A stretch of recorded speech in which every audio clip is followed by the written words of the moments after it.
Hello everyone, welcome back to my channel. कैसे हैं आप सभी? उम्मीद करती हूँ आप सभी बहुत अच्छे होंगे, सेहतमंद होंगे, खुशहाल होंगे और अपना अच्छी तरह से ध्यान रख रहे होंगे। हम सभी मज़े में हैं। व्लॉग शुरू किया मैंने सुबह से और बच्चे लोग का टिफ़िन मैं बना रही हूँ और टिफ़िन एकदम ही यमी पर बहुत ही ज़्यादा क्विक वाली रेसिपी बना रही हूँ। मैं यहाँ पे पास्ता बॉईल होने के लिए रख रही हूँ।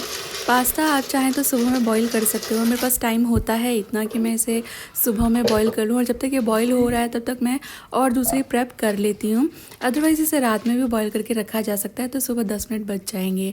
मैंने पैन में डाला है थोड़ा बटर एंड थोड़ा सा ऑलिव ऑयल। पास्ता में ऑलिव ऑयल का टेस्ट अच्छा लगता है। एंड देन थोड़ा सा गार्लिक मैंने फ्रेशली पाउंड कर लिया था। इसको थोड़ा सा भून लेंगे, बहुत लाल नहीं करना, बट इसकी अच्छी खुशबू आने लगे इतनी देर भूना है। फिर ऐड किया मैंने थोड़ी सी टमेटो प्योरे और इसके बाद इसको ऐसा भूनने की ज़रूरत नहीं है, और चीज़ें मिलाएंगे। मैं ऐड कर रही हूँ इसमें पास्ता सॉस, थोड़ी सी पास्ता सीजनिंग, थोड़ी सी फ्रेश क्रीम एंड देन ये बेसिक सॉस जो है वो रेडी हो गया है। जस्ट 1 मिनट इसको कुक कर लेना है। ऐसा कुक भी नहीं करना, सिर्फ इसको वार्म कर लेना है।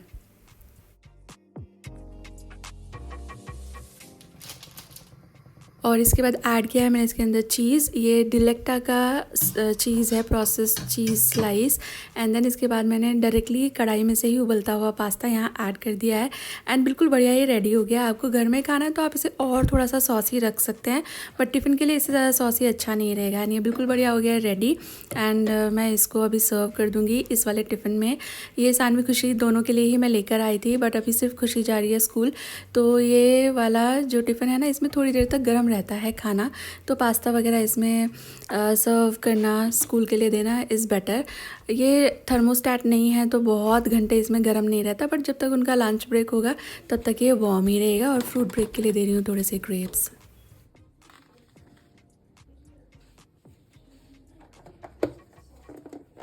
ओए ये ध्यान से लेके जाना, ये है तेरा लंच बॉक्स। रख दो ये सब।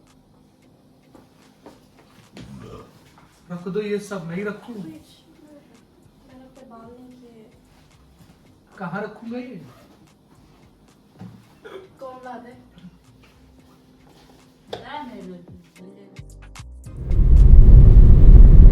Good morning. और सुबह के 10 बजे हुए हैं और हम जा रहे हैं डॉक्टर के पास। मैं घर जाके आपको बताती हूँ सारी डिटेल्स।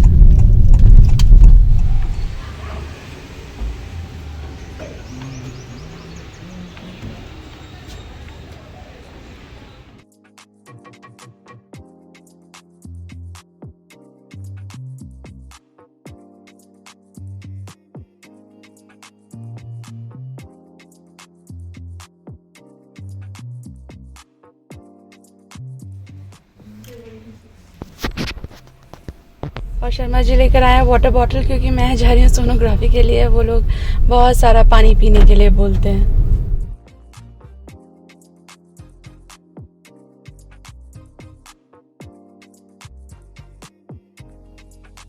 और मैं है ना आज सुबह गई थी हॉस्पिटल, और यहाँ के हॉस्पिटल्स की एक बात मुझे बिल्कुल भी पसंद नहीं है, वो ये कि वो लोग है ना बाहर ही चप्पलें उतरवा लेते हैं।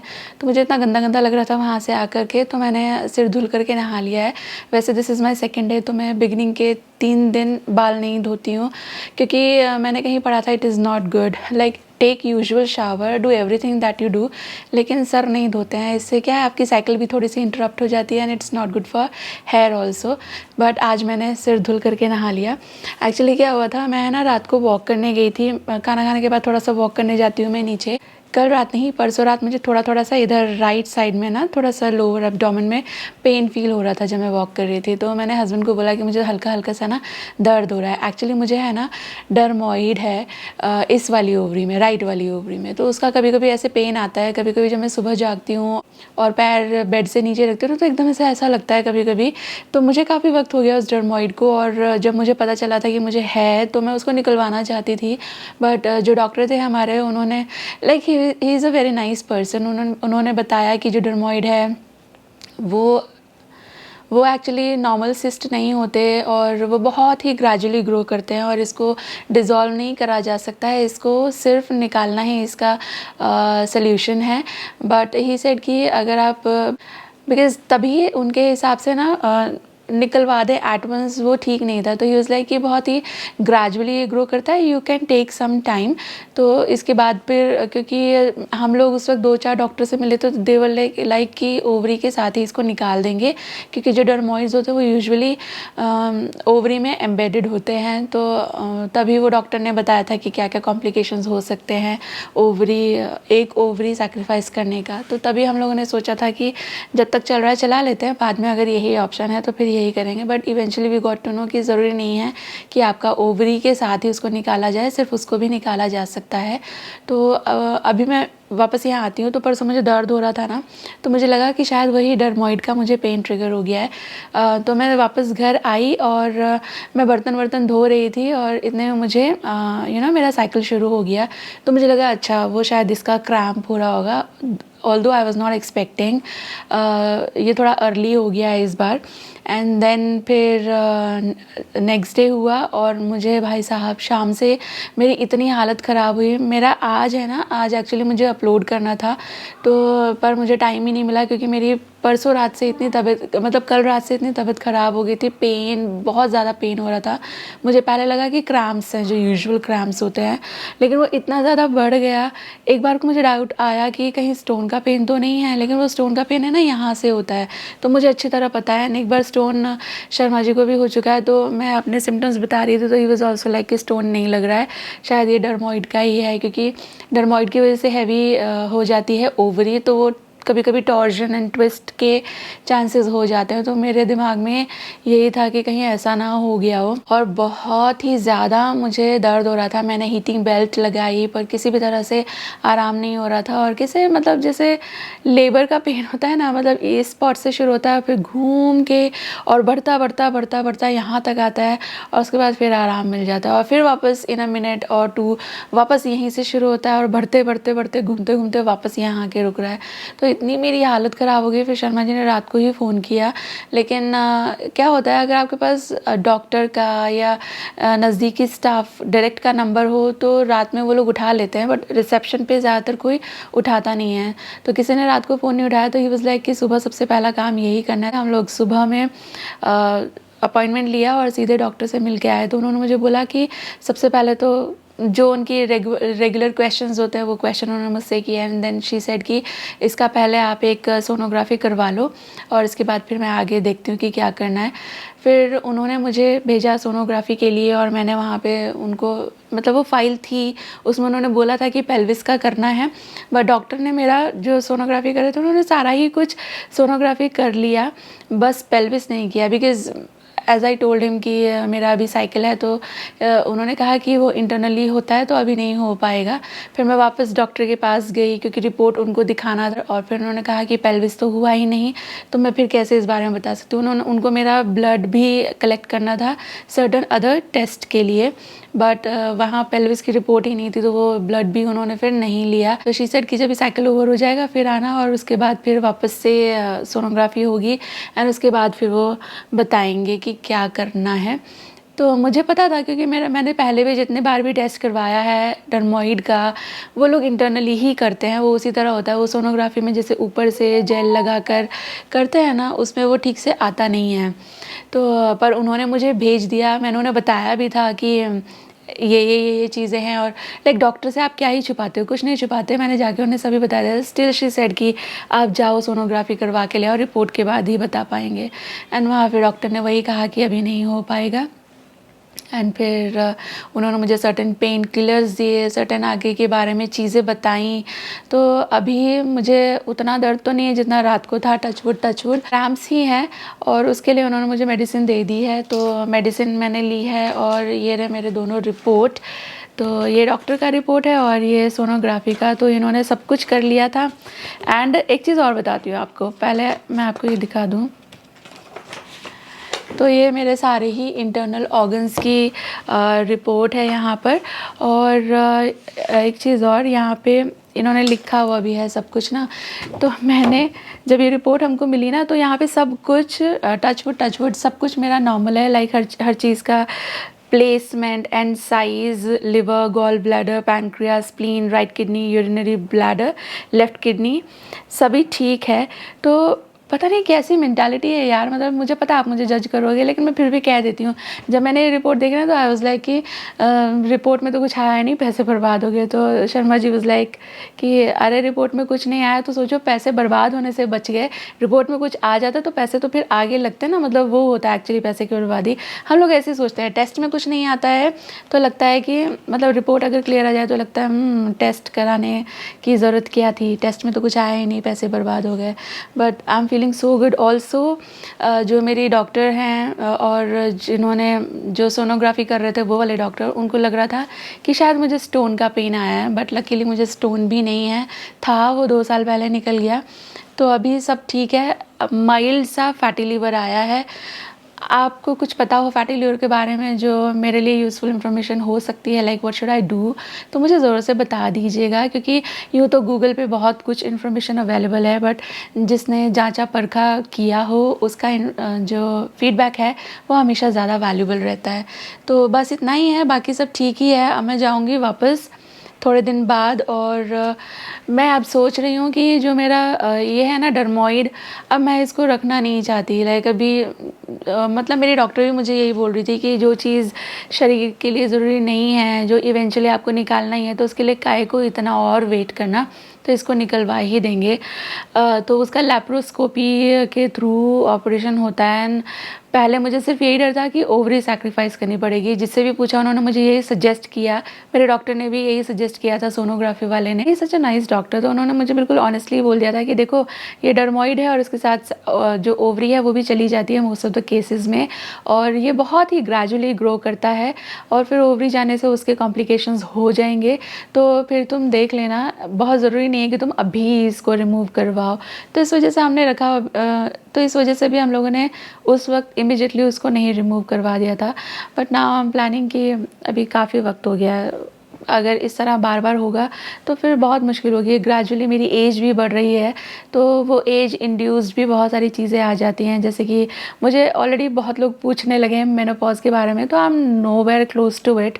ना ही मेरे कोई ऐसे सिम्टम्स हैं और ना ही मेरी गायनेक ने ऐसा कुछ बोला है। लेकिन मैंने बहुत सारे लोगों से पूछा है, जैसे फ्रेंड्स रहते हैं, रिलेटिव्स रहते हैं, इनफैक्ट मेरी डॉक्टर भी। तो एज़ यू ग्रो ना, एज़ यू ग्रो ओल्डर, आप मेनोपॉज का एज अचीव करते हो तो उस वक्त बहुत सारे कॉम्प्लिकेशंस पीरियड्स में आने लगते हैं। इनफैक्ट आई रिमेंबर हम लोग जब इस घर में आए थे ना, तो उस वक्त सानवी खुशी की छुट्टियां चल रही थी, हम लोग मई में आए थे।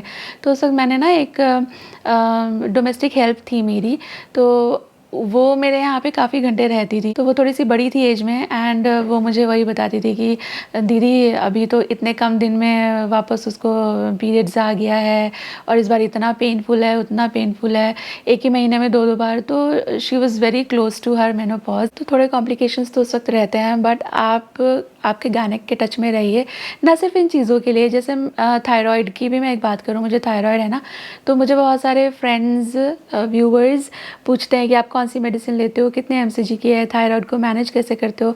तो मैं आपको वही बता सकती हूँ जो मैं करती हूँ, और मैं डिफरेंट हूँ, आप मुझसे डिफरेंट हो सकते हैं।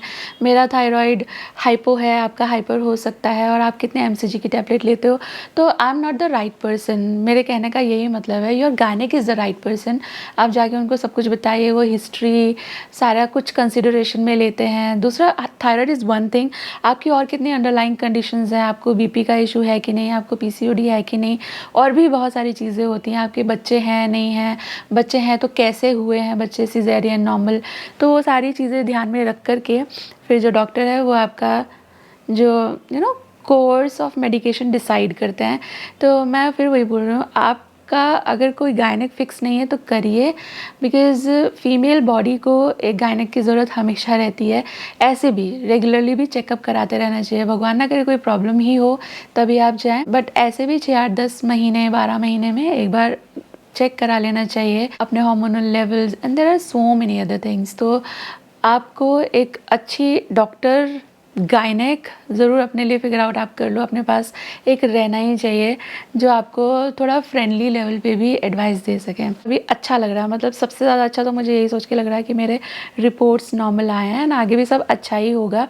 अभी मैंने डिसाइड कर लिया है कि 2024 में जितने भी मेरे अंडरलाइंग हेल्थ कंडीशंस हैं ना, मैं इस पर सबसे ज़्यादा ध्यान देने वाली हूँ। सानवी के एग्ज़ाम्स हो जाएंगे और 1 महीने में ओवर, 1 महीना नहीं 2 महीना लगेगा। फरवरी से शुरू होंगे, मार्च में ख़त्म होंगे, तो 1.5 महीना जैसा उसका लगेगा। और उसके बाद फिर मैं ऑलमोस्ट फ्री हूँ, क्योंकि खुशी की हो जाएगी 9th और उसकी हो जाएगी 11th, जो कि रिलेटिवली उतने ज़्यादा टफ ईयर्स नहीं होते। तो इस साल मैं थोड़ा सा अपनी हेल्थ पे ज़्यादा ध्यान दूँगी।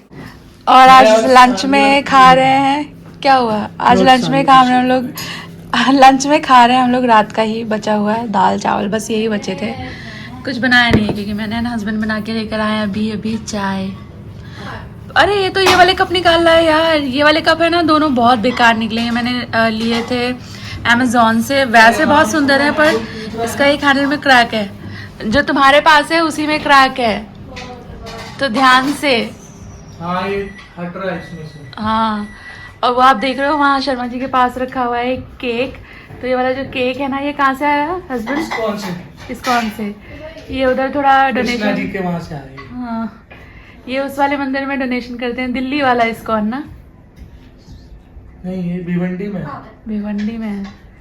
तो वहाँ से इनके बर्थडे से पहले ही केक आ गया है। दिखाओ तो, पास लाओ ना। टूटी फ्रूटी केक है। टूटी फ्रूटी केक, लाइक जैसे उनको पता हो कि हस्बैंड को टूटी फ्रूटी पसंद है। हाँ, ब्यूटीफुल केक। हाँ, उनका बर्थडे है ना, actually official birthday 3rd Feb में होता है।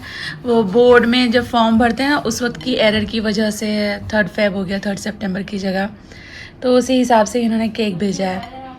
How sweet. हाँ, खा पी के झगड़ा शुरू।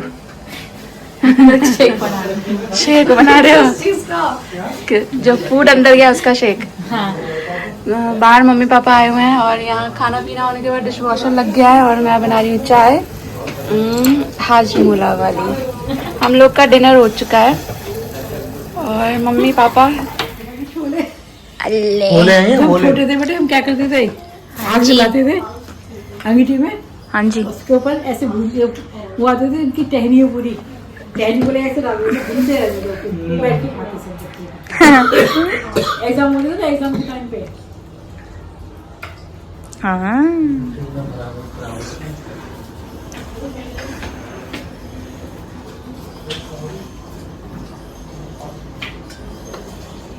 ये चाय नहीं है, इसका दूध कहाँ है?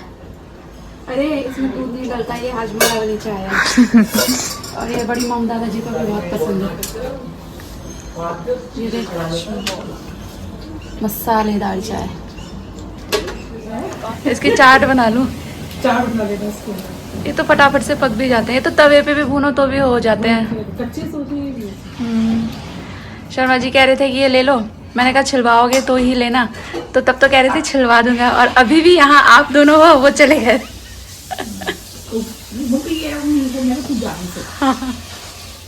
कोई गाना गाने वाला है? मम्मी ने अभी चलाता हूँ। इसे मत चला, इसी में ही तो चलेगा वो गाना।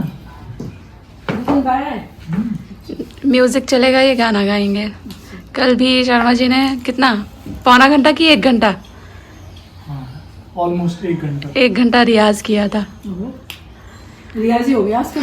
ऑफिस में गाना गाना, क्योंकि उनका फर्स्ट राउंड में बड़ी अप्रिसिएशन आ गई ना। कौन सा गाना गाया था? प्रेशर हो गया। कौन सा गाना गाया था?